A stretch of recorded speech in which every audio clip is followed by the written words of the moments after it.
the beauty of evolution is that you will not even see it at your own eyes because it happens in the mutation of the DNA that will accumulate in ten thousands of years. So what we study in the population genetics now is we dwell on the microevolution. Like paano sila nag-happen in a in a very like paano sila nagsa-start Micro scale. to split into different Mm. species.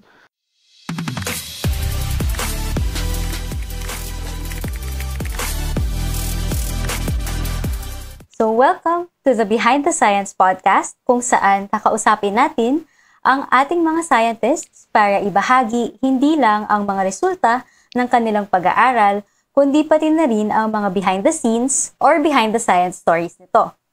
Today, we have our guest, Dr. Lorenzo C. Halasan. He obtained his bachelor's and master's in marine biology from the University of San Carlos. Additionally, he obtained his PhD in marine biotechnology and resources from the National Sun Yat-sen University in Taiwan, where he is currently a postdoctoral fellow. So without further ado, we would like to welcome our guest, Dr. Lorenzo C. Halasan. Welcome po. Hi, Drew. So good day. So thank you for inviting Oh, me in this Behind the Science podcast. So it's very nice that you feature marine and earth sciences young researchers like us here. So yeah. thank you rin po sa pagpapa-unlock sa aming Mhm. invitation. So, magsimula muna tayo sa pagbabalik tanaw. Pag-usapan muna natin yung evolution nyo into Mhm, a scientist.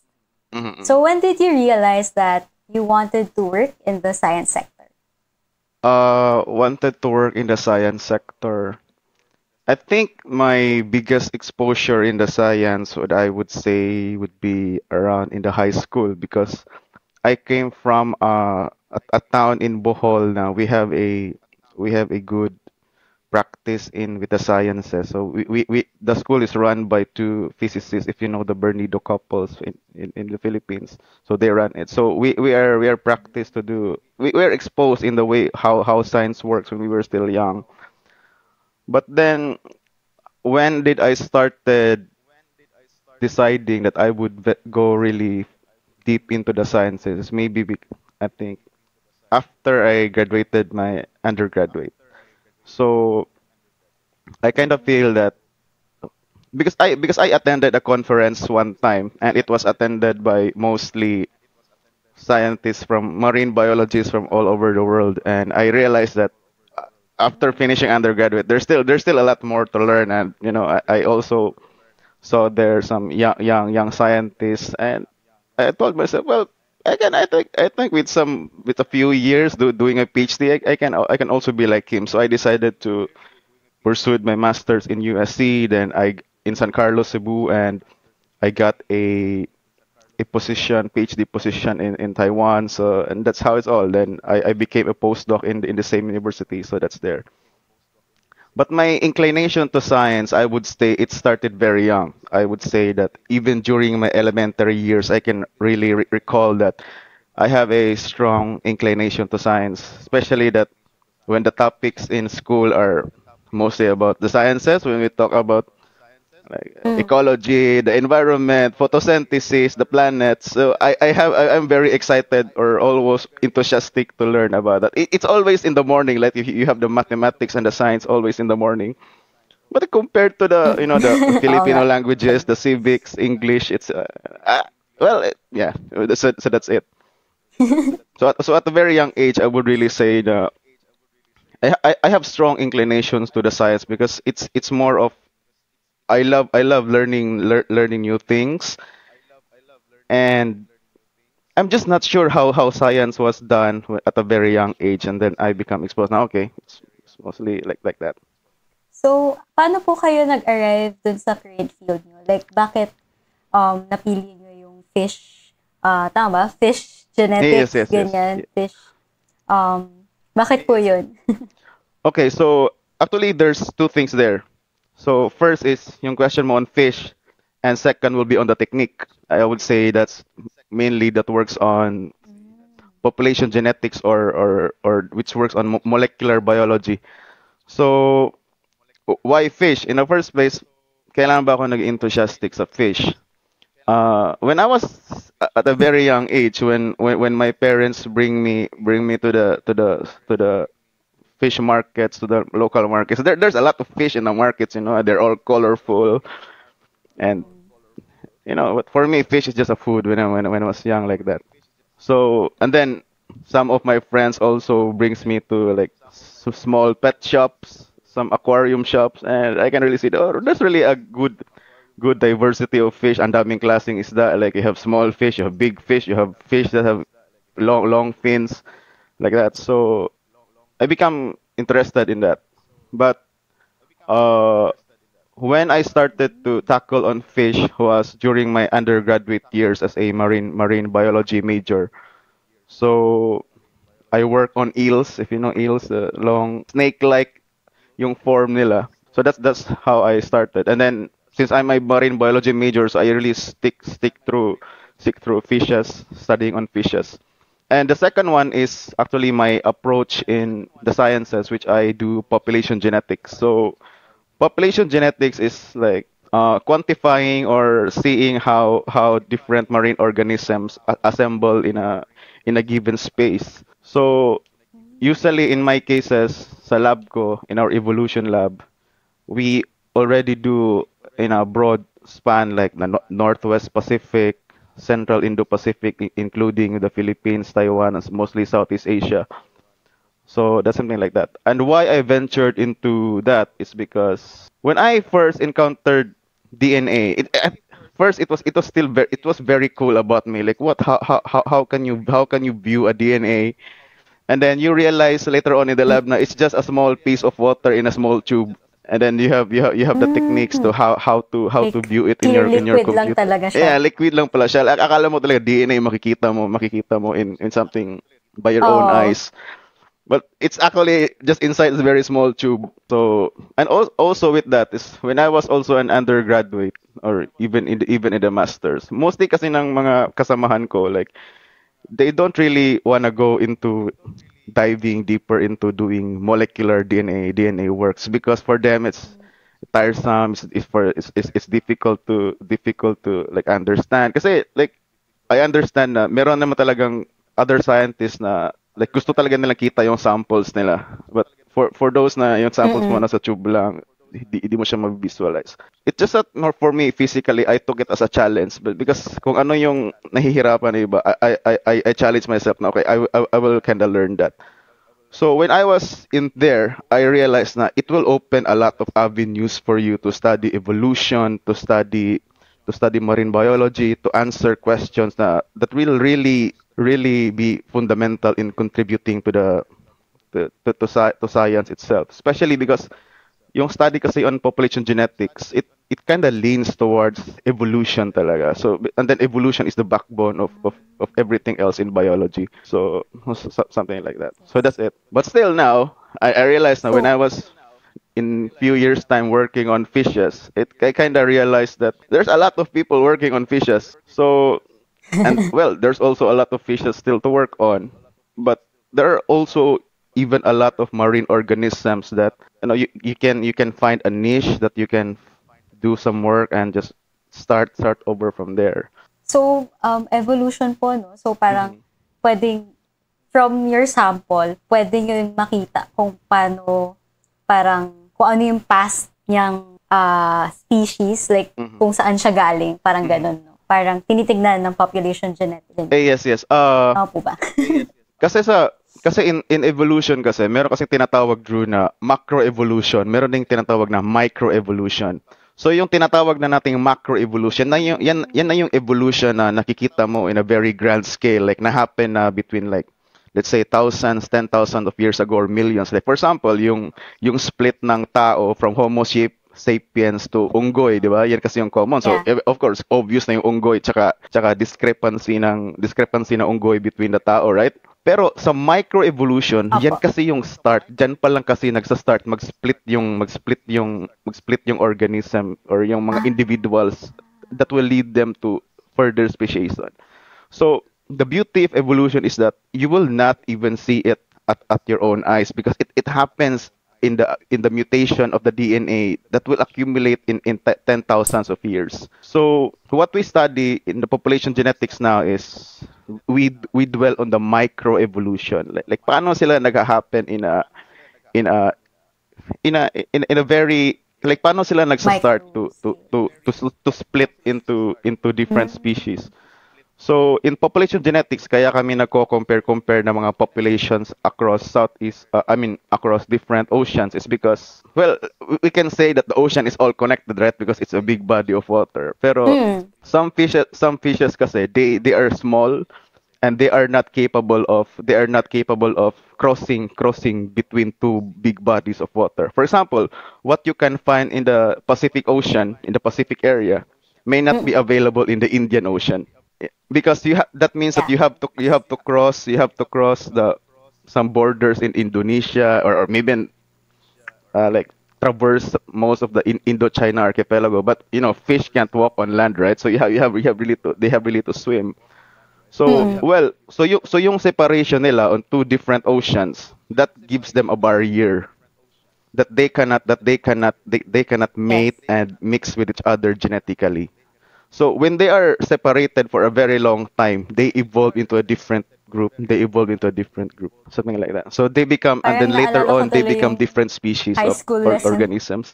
Ah, yes, yes, yes. Yung So parang may mga nakulong daw sa island that certain species, ganyan. Tapos mag-evolve sila ng ibang traits, ganyan. yes, yes, yes. Or magde-develop ng ibang traits. So Yes, parang ganun talaga siya. No? yes, it's actually like that. So yeah, na-evolve mo siya.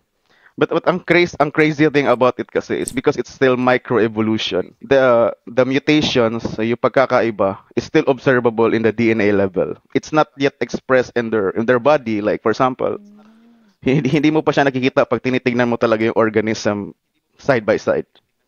Pero pag nag-run ka ng DNA, doon mo siya makadiscover, okay, they're different.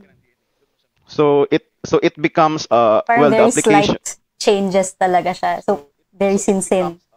Yes, microevolution. So, paano siya na-apply in the real world is that it becomes a very useful tool in, especially now na may issues on climate change, habitat degradation, na it Mm, becomes a factor na tinitignan towards food security.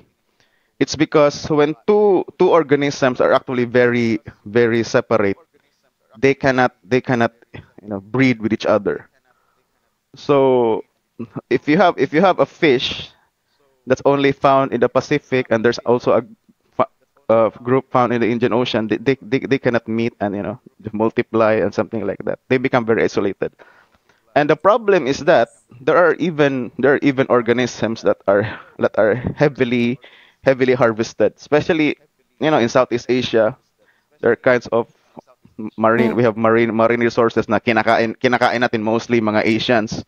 But in other countries like Western, or maybe down south there to Australia, it's just a bycatch to them. So meaning bycatch, they don't use it for food, because the kind of fish they eat are like trout, salmon. Iba din kasi talaga yung diet ng per, Salmon. per, per country, like that. So if you have one organism that's facing a pressure in exploitation, that becomes a problem in food security for us in the long run. Yun pala yung significance ng mga ganitong klaseng pag-aaral. So, Yes, speaking yes, of yes. mga ganitong klaseng pag-aaral, let's move on to your paper. Uh-huh. So today, we will be featuring your study, First Evidence of Cryptic Species Diversity and Population Structuring of Celaroides leptolepis in the tropical Western Pacific. So very very technical yung terms na ginamit dito. Yes, yes, yes. First question po, may local name or counterpart po ba yung Celaroides leptolepis? Kasi ito po yung yellow Yellow stripe scad.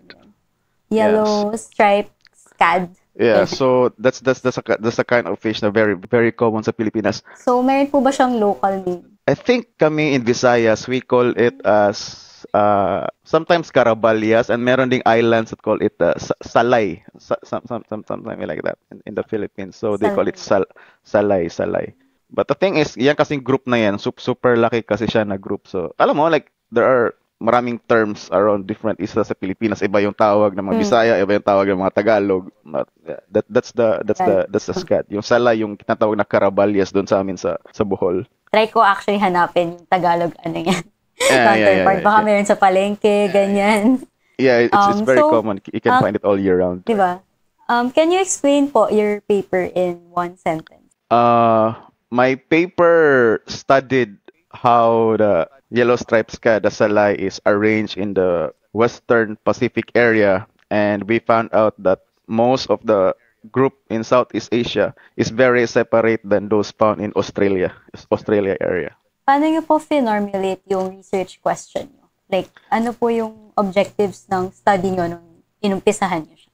Okay, the question was, I think the inspiration came when I think I was home for a vacation in Bohol, and my mother was preparing some dinner, and I kind of noticed that, oh, we were always eating this kind of fish when I'm always home, and then sabi ko, it's a good fish, it's a very small fish. When yung pag niluluto mo siya, na tinatawag ko kasi yung double dead, so pag patay ng isda tapos deep fry mo talaga, na it Ay. becomes super crunchy. It becomes super crunchy. It's very delicious, something like that. Then I started reading on, okay, ano ba tong kind of fish na to? And then nakuha ko yung pangalan niya.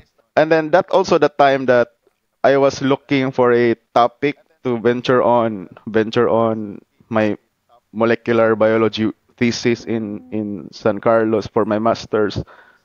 But I was already decided that I will go into using DNA and do population genetics. But yung pagpili ko talaga ng organism yung that came in last, and I said, okay, I will study this fish because nobody studied it. And the inspiration also came that because the fish is small, that the fish is small, and it cannot go crossing into it cannot go swimming in many islands because it's known to be a coastal fish. It's always very close to the mainland. So I was just curious how they are arranged in an area like the Visayas, something like that. So, ano po yung naging results nung study nyo? So, nakita nyo po na magkaiba yung sa Australia versus yung sa mas Southeast Asia na side. Can you, elaborate dun sa, Okay. results nyo na yun? Okay, so I would also say na yung pagka-discover kasi namin yan was nung nag-collect na talaga kami around Southeast Asia. Nakita lang talaga namin na okay, the fish in Taiwan, in Philippines, in some parts in Malaysia. And then meron na kasing mga public DNA material or sequences na deposited in the internet like GeneBank or NCBI. You can check on that. So you can also use that because it's already for the public to use. So I tried to incorporate it in my analysis. And nakita ko na, oh, well, most of the ones really found in Asia is just a big uniform group. So I can really say na, well, this fish has been very successful in colonizing the rest of Asia. Like even going to nakakuha kami ng, there was a sample donated to us from the south of Japan. It's just very the same. So evolutionary wise, we can really say na, well, this is a successful fish in colonizing a wide range of geographic area. But since then kasi, when I was doing that work, I was already a PhD student. And then I think it's important to highlight that was the year of COVID. That was year 2020. Oh, okay. Mahirap. That was year Maraming 2020. challenges yan. For a population geneticist like us, that we have to travel, get samples across different places. The least thing that you wanted is a lockdown. So because you can't Yes. you can't Mahirap go mag-field. anywhere.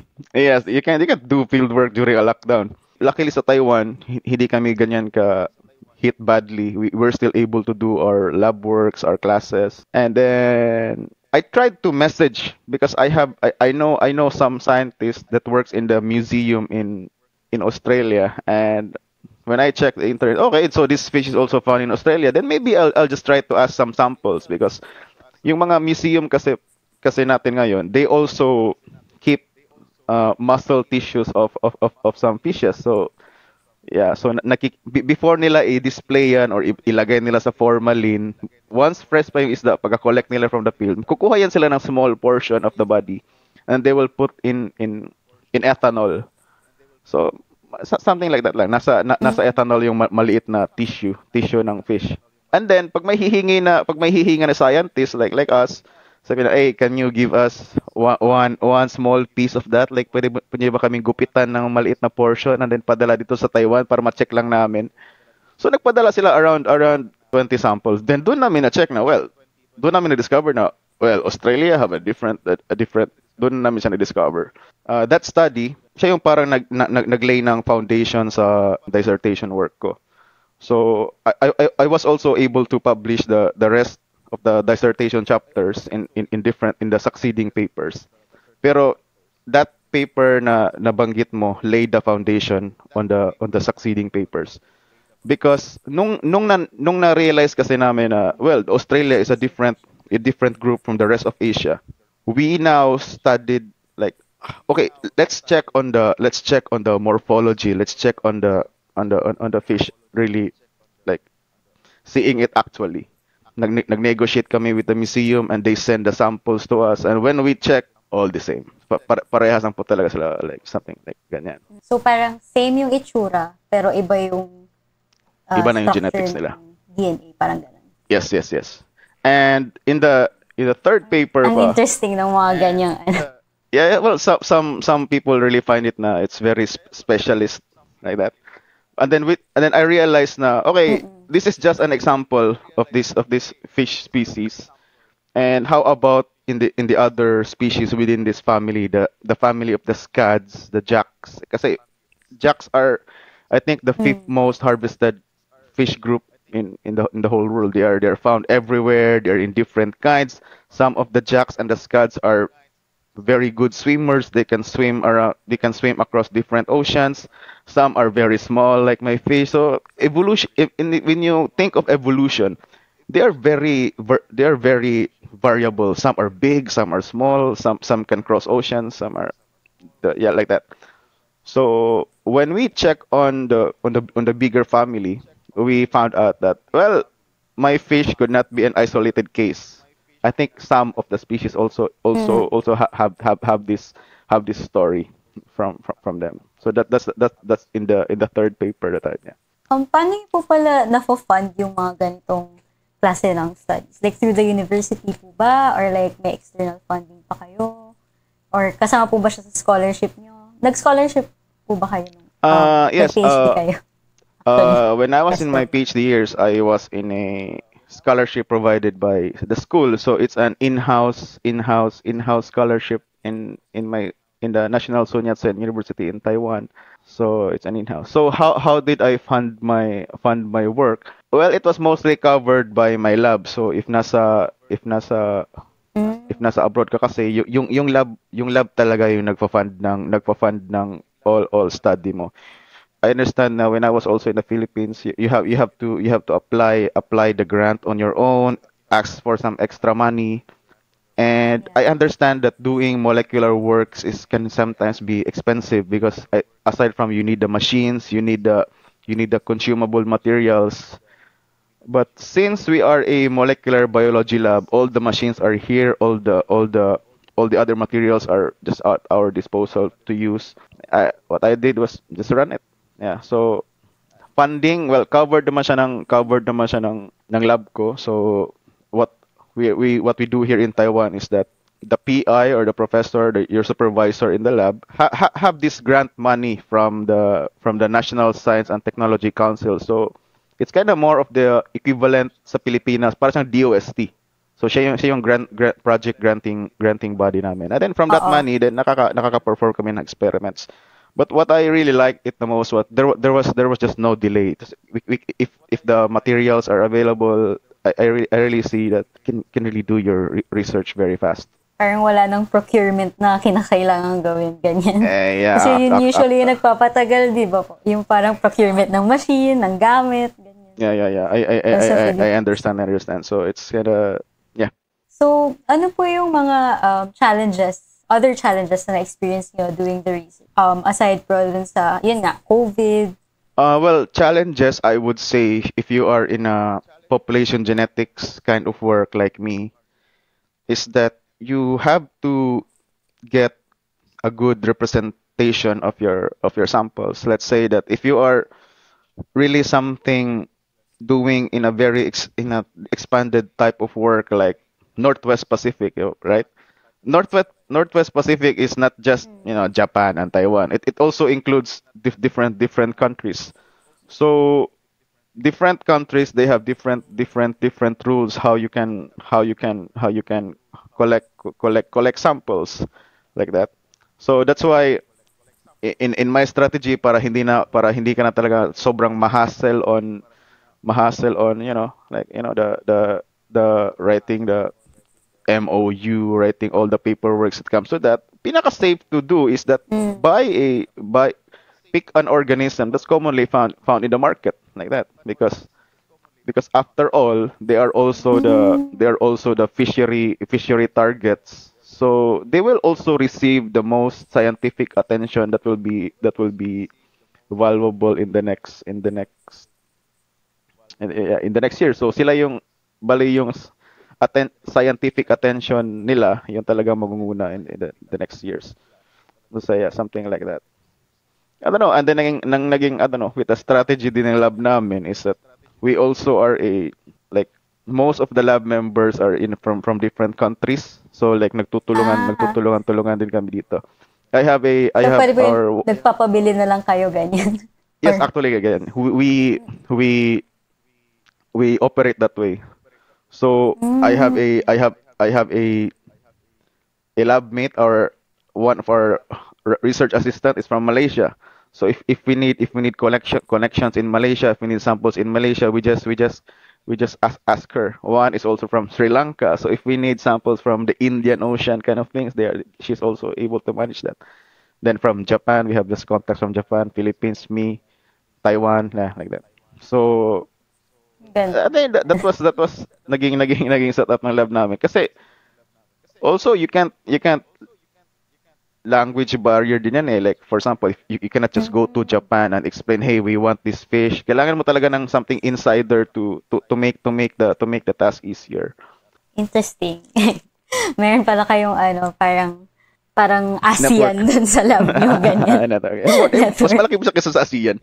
Ay, oo nga. Actually, may Yeah. Indian Ocean pa kasi. Yeah. So, That is it. may mga memorable experiences din po ba kayo while working on this study, ganyan?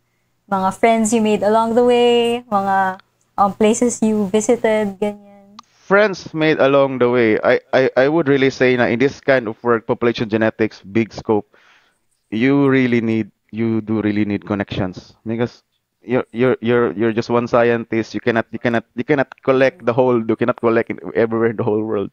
It's just kain talaga siya ng logistics. So, kakain siya ng pera. You can't go to another country and just buy fish worth 500 pesos. Like, imagine the plane fare like that and all the hassle you would go. Yeah. So connections really work. And I realized that when I was really doing this thing, collaborations really speed up the work, like that. So that's also the side of it. So places that I've been to I was able to go to like saan ba ako nagpunta? Malaysia, the thing. And the funny thing is, kami rin kasi sa lab namin, like we also capitalize on conferences. So for example, Syempre. my conferences on like sa ibang country, like that time that was this year was in Penang, Malaysia. So I was able to attend because it's more on ichthyology. So that means that all the ichthyologists in Asia are meeting having the meeting in Penang. And then what's also very good in that kind of meeting is that you also meet people that works the same thing as you. So they're also looking Mm. for collaborations. And you are also there to look for collaborations. So you kind of meet there, and okay, then you exchange contacts, calling cards, and then that's all. Smoother na yung work later on. So once my conference, parang given na talaga. The rest of the days after that, going around, see what's there, and Dapat talaga maging sociable pag extrovert ka muna kapag mga conference, no? Para yeah. So, hangat ng yung people. social battery mo, i-charge mo muna for for quite some time. I-charge mo. At what point niyo po na-realize na yung results niyo enough na siya for publication? Uh, when did I realize?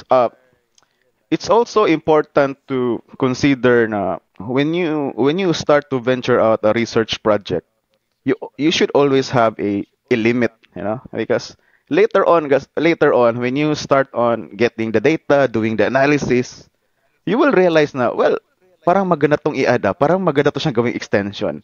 So Oo. the extension breeds another extension and another extension, another extension. So, pag titingnan mo talaga sa original plan mo, nade-deviate ka na. Like, ang dami mo na extension, which is, well, extension is good, no? It's more story to tell. But if you are not finishing the paper in, I would say, if you work every day, but you are not finishing the paper in 2, 3, or 5 years time, then maybe you should really look back and, okay, ano ba talaga what was the the goal from the start pa lang. If kita mo talaga na, well, na-achieve na natin yung goal, then I think it's very high time to publish. Because I don't know sino nagsabi, but I really remember from one colleague before that they said that a good paper is a published paper. So kahit ano man yang how Wow. grand you are doing No. it, but if it's not published, it's something like that. So release it. Well, then still, if yung mga naisip mong extension na manganganak din lang ng another extension, then do it in another paper like that. And also you have to also think of the advancement of science, because science evolves every day. Like every day, maraming. I really would really say it's very fast. Like what we know 5 years ago may be different from Obs- now today. What or we especially obsolete, yung ganyan. 10. Hindi mo siya obsolete, pero yeah, like Obsolete. Ay, charot. Okay naman something pala. ganyan. Something ganyan. And then yeah, so it's really good na you publish the data when you already hit that hit that mark na, okay, this is it, nakuha na natin, na-exhaust na natin yung story, and then yeah, communicate with your co-authors, something like that. Yeah, ganyan. Because you So, also dito don't na know, siya. like you also don't know kasi your paper might also be very might also be vital to some other researchers in other countries. So like they're also, like when ma-encounter nila yung paper mo, like they might say, no, yes, this may na-release na paper. So this was the paper we're actually looking for, like about the biology of this marine organism. And that's it. So, parang stick lang talaga sa scope and be aware of your limitations. Parang ganun. Tapos, Yeah, yeah. just let I other would people build on your research. Yeah. I would really say that way, because after all, pag di mo din talaga na-re-release yan, wala, nasa computer mo lang. Parang you Ganon din don't talaga eh. exist, ganyan. The study doesn't exist if it's not published. Ganyan. So, Yeah, may yeah. mga ganun na ano eh. Yeah. Yes. Very, very true. So, with this research po, ano po yung plans moving forward? This work. Meron na po bang next paper, ganyan? Opo. Uh, I would say na I realized na there's already a lot of people working on fish. So naisip, but I realized na there's still a big group of marine organisms that don't reserve that much scientific attention. And also to say that in the Philippines we don't have the experts on working on those. One would be I don't know if you're familiar with cephalopods. Cephalopods are the group that's made of the mollusk. No, sorry. Cephalopods are yung mga group na may mga octopus, yung mga nautilus, yung mga Ah, squids. Yeah, sila like that. Fish. There's a lot of people working in the Philippines on fish, like people from BFAR, from different universities in the Philippines, but nobody works deeply into cephalopods. And one very interesting thing about the cephalopods is that they have a very different biology. So if you look into one kind of squid, the same species, they follow a different life they have a different lifestyle. If they are from the tropics, they are exposed Mm-mm. to they are exposed to warmer waters, and also different from those nasa subtropical, yung medyo malamig-lamig konti yung tubig. So they have that crazy biology na that's very interesting. Yeah. So next move, I'm going also in those kind of work, kind of like that. But I'm still also Marami palang unique, into ano, fishes. Yeah, yeah. Marami pa. marami palang unique characteristics. Ganyan. Yeah, And yes, marami yes, pang yes, yes. pwedeng aralin. Yeah. I will also say na in the Philippines there's that not much expert, so I kind of find a niche. Yeah, so in that kind of work. Ang dami kong pwedeng trabahuin. I can just start from scratch, and there's still a lot of data. So parang marami kayong room para veer away from or like look for another kind of organism and aralin ganyan. Yes, yes, yes, yes, yes. And also because Interesting. Ang wide ng pwedeng malaman. yeah, yes, yes, yes, yes, yes. Yeah.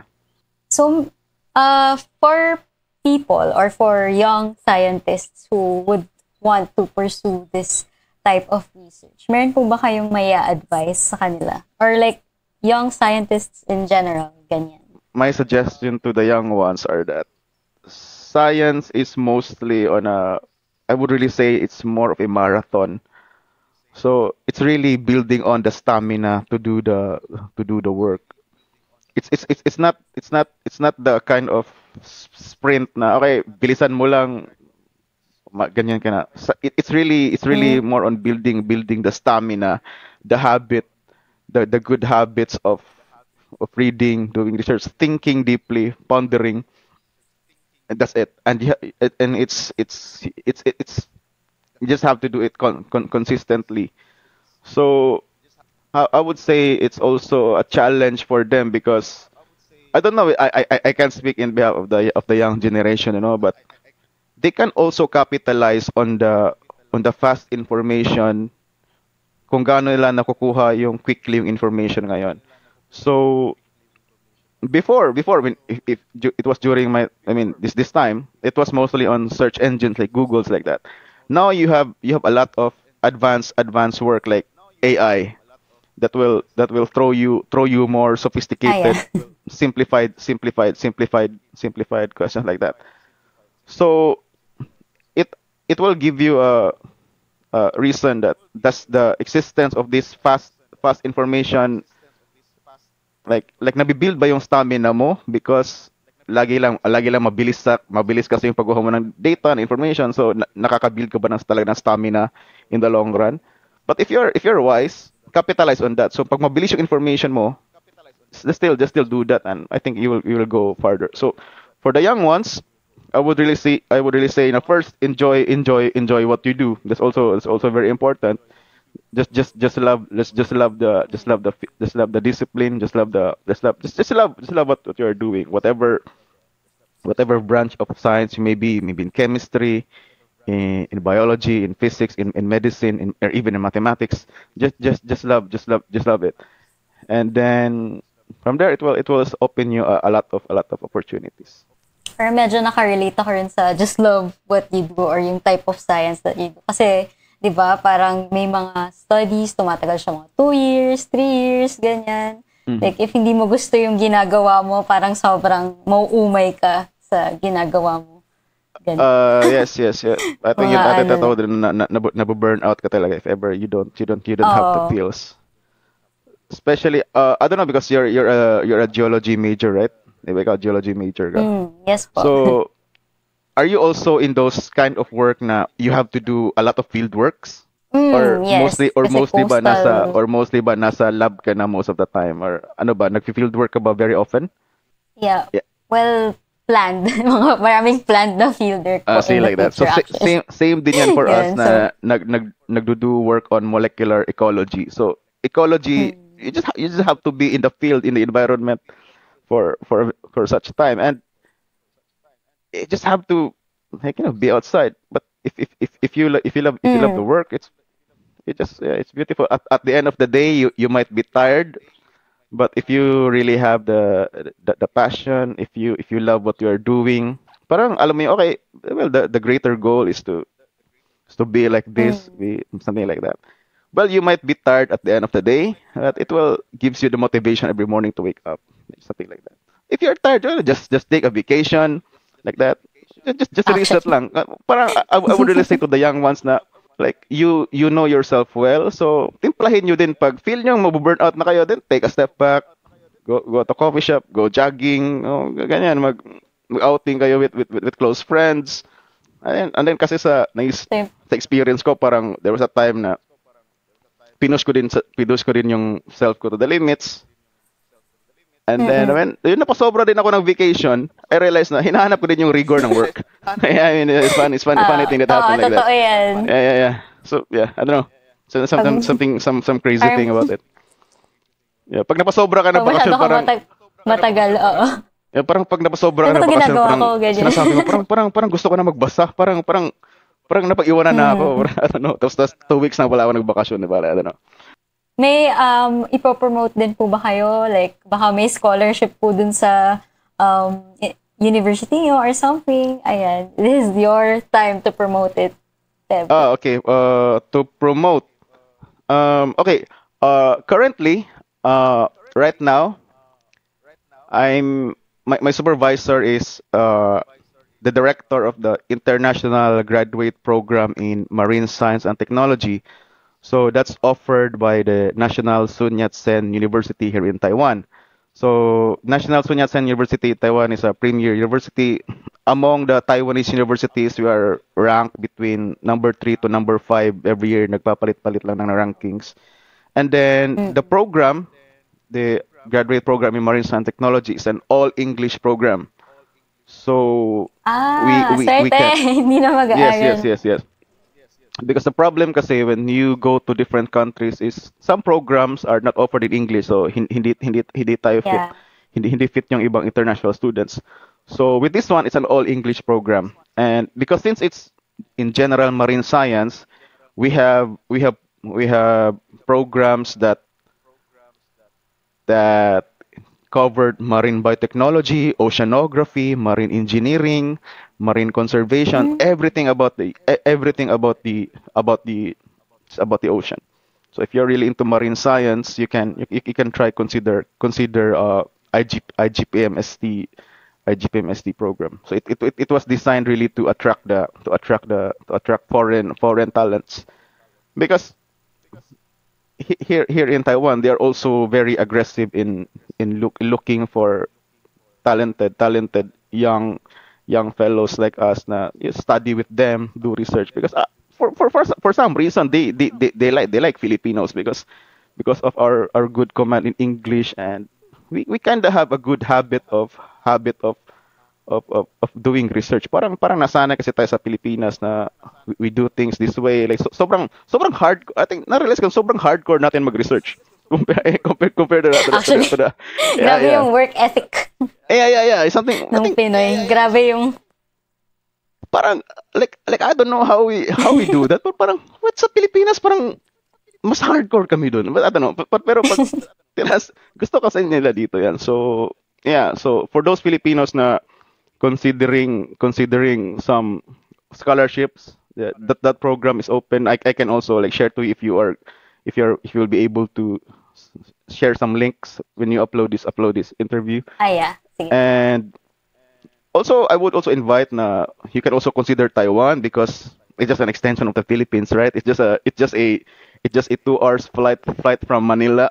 Mm. Sometimes mas mahal Malapit pa nga lang. yung ticket mo if you go from Manila to Palawan than Manila to Oh, Taiwan. Something like that. The ticket prices can go down to 2,000, 3,000 pesos if you really buy it early. And it's not like that. It's close. The walang time zone difference. If you have long mm. weekends and you can just go home. It's just very close to you. Para sa mga viewers natin na madaling ma-homesick, ayan, i-consider niyo rin yung Yes. Taiwan for So ano. yung international graduate program ng National Sun Mm. Yat-sen University. So we are a university in Kaohsiung. So if you're familiar with Kaohsiung, ang Taiwan kasi is a relatively small island in the Philippines. So the Mm-mm. capital Taipei is a bit north. We are the south. We are the south city. So it's tropical, just like it's like the Philippines. So yung mga nako-consider ng malapit lang, we have needs to be wants to be close to the family. That's also a good thing to consider. And I would also like to, well, uh, some of my colleagues here, and also we are building a network of some ichthyologists, fish scientists in the Philippines. We're also starting to form the Ichthyological Society of the Philippines. So we realize na there's already an Asian network of ichthyologists. Ichthyologists is those who nagsa-study ng isda. So there's already a Yes. network for the Asian ones. Even in other countries, there's already like the Malaysian Ichthyology Society, the Taiwan Ichthyology Society, but we don't have that in the Philippines. So we're kind of forming that with some colleagues, something like that, because it will be very very very important na connect din natin yung who study this, who study that, so we can really promote the science of it. And malagay din talaga sa picture yung studies, no, yung Philippine studies on fishes on the bigger Asia or Indo-Pacific region.